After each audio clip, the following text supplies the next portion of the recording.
우리는 공정과 상식을 내걸고 국민의 선택을 받은 정권입니다.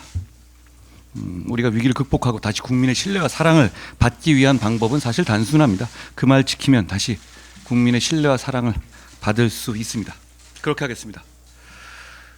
더불어민주당 대표의 범죄 혐의에 대한 재판 결과가 11월 15일부터 이제 순차적으로 나오게 됩니다.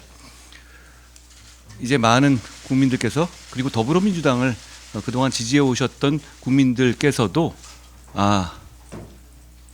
안 되는구나, 이래서는 안 되는구나 라는 실감을 하시게 될 것 같습니다.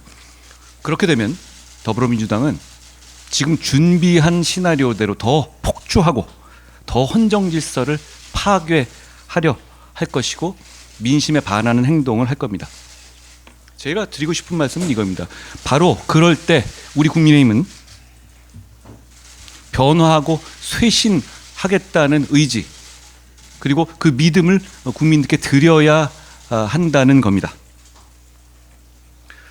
더불어민주당을 떠나는 민심이 우리에게 오게 하겠습니다. 그걸 위해서 변화와 쇄신하겠습니다.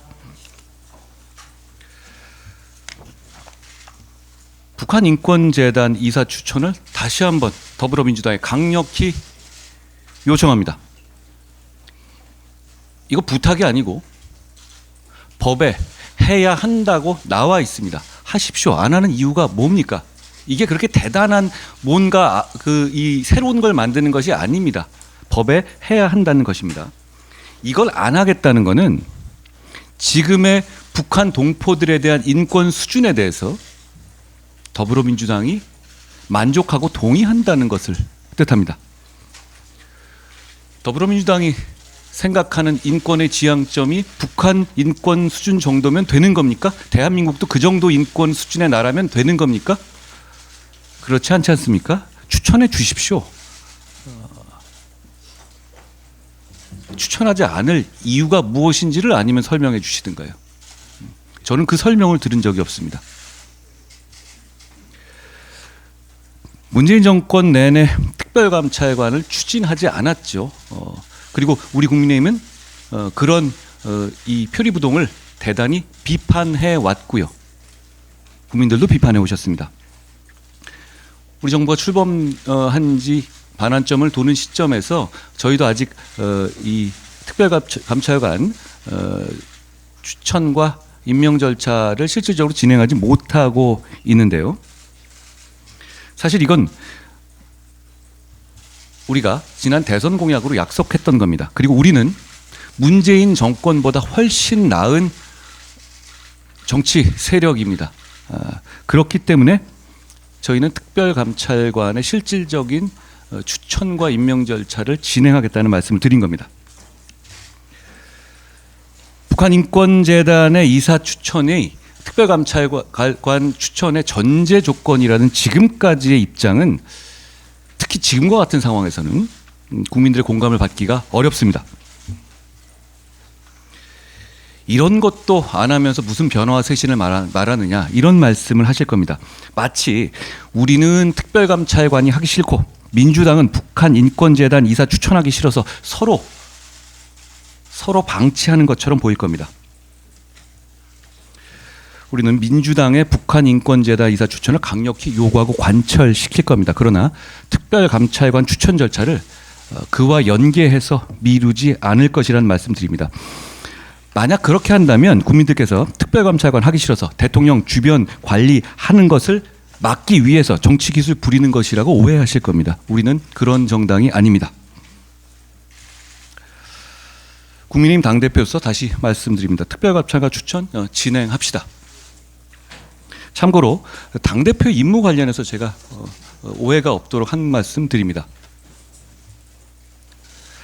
당대표는 법적 대외적으로 당을 대표하고 당무를 통할합니다. 당연한 말이지만 원내든 원외든 당 전체의 업무를 총괄하는 임무를 당대표가 수행하는 것이죠.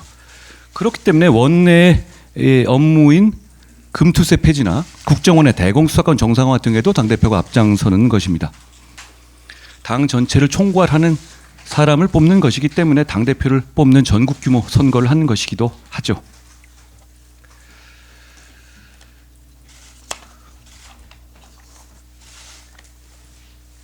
1월 11월 15일부터 선고가 앞두고 있는데요. 그 선고를 앞두고 여러 가지 민주당이 사회를 혼란하도록 부추길 것이고 여러 가지 생떼 쇼와 사회 혼란을 유도할 겁니다. 이제 민주당이 어떻게 할 것인지는 우리 모두 다 알고 있습니다. 너무 투명합니다. 예상되는 것이죠. 국민들께서도 다 아십니다. 정부 여당은 변화하고 쇄신하면서 더불어민주당의 헌정 파괴 쇼에 단호하게 맞설 겁니다. 당대표로서 제가 맨 앞에 서겠다는 말씀을 드립니다. 우리 국민의힘의 상승경제 7법에 대해서 말씀드립니다. 민주당의 경제정책들을 보면 대개 있는 파일을 나눠갖고 끝내버리자 내지는 상승을 포기하는 우상향을 포기하는 내용들입니다. 마치 회사가 더 이상 영업하지 않고 지금까지 가진 재산 다 나눠서 갖고 손 털자라는 식의 정책이죠. 우리는 다릅니다. 우리도 복지를 합니다. 우리는 복지를 대단히 중요하게 생각합니다. 현재의 복지를 말하는 겁니다. 모두의 복지를 말하는 것이죠.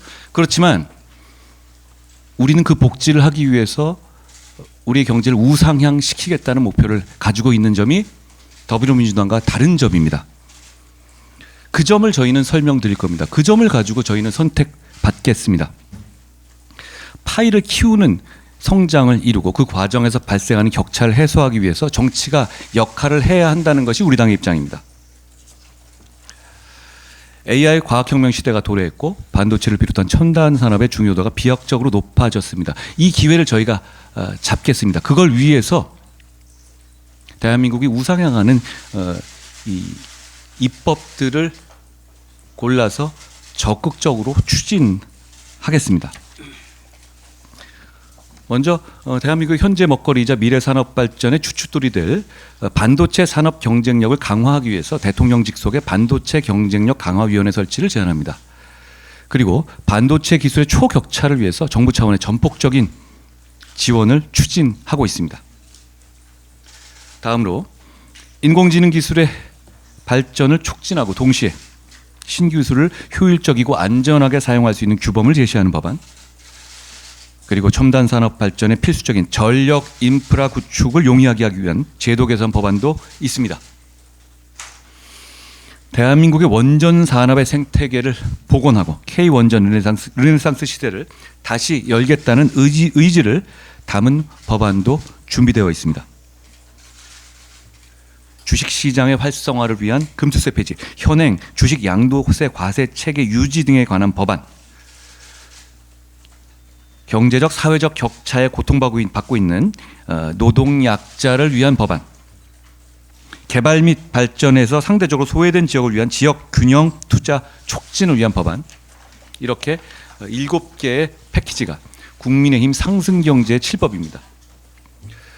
우리는 눈앞의 이익보다 더 눈부신 미래를 원합니다. 그리고 그 미래만 보는 것이 아니라 그 과정에서 우리가 얻게 된 성취로 현재 우리 모두가 잘 살게 되기를 바랍니다. 그 의미가 바로 국민의힘의 상승경제 7법에 담겨 있습니다. 국민의힘은 이번 정기국회에서 국민의힘 상승경제 7법을 반드시 통과시키겠습니다. 오직 국민 바라보면서 대한민국의 우상향을 위해서 가야 할 길을 가자는 말씀을 드립니다. 고맙습니다.